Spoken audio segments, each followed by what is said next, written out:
Ochi nimeziona hapa, la sio poa. Huo naye kashakuja. Side ya waje mzee kama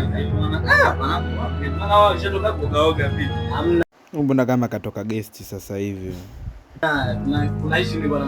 Afu adimu kinoma uonekani siku hizi ndugu yangu. Mwanangu nipo sana, unajua sasa hivi watu tunamishi sasa hii utafutaji wewe acha juzi ile unajua nilijua kuna mtoto fulani hivi, mtoto mkali fulani anakambuza anaitwa Aisha. Hivi Aisha huyu unamjua mimi au nani? Ngoja nimsubiri.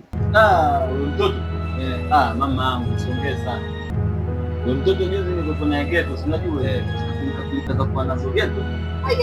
Nani sasa?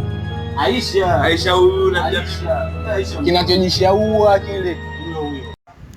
Huyu kashajichanganya rafiki yangu. Huyo mtoto juzi nimeingia na geto, unajua piga mambo yetu fresh. Tayari tatizo hilo. Mimi jambo la kwenda chooni kutoka ninavyokuambia TV sikuti, chaji, redio, kio changu kile nimenunua na kitatu. Mimi hivyo kwanza hivi nijua tukashaibiwa huyo. Ikuti. Mtoto kanilamba.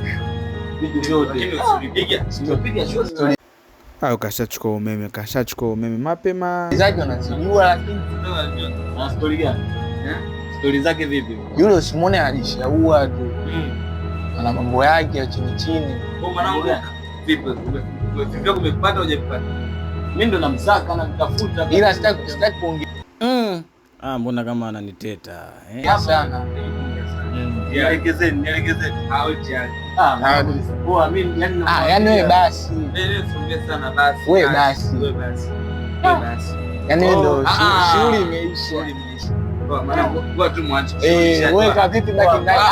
Wewe tulia, ushaumwa tulia. Chana. Baki ndani mwenyewe. Baki ndani. Kisha. Niambieni basi wanangu.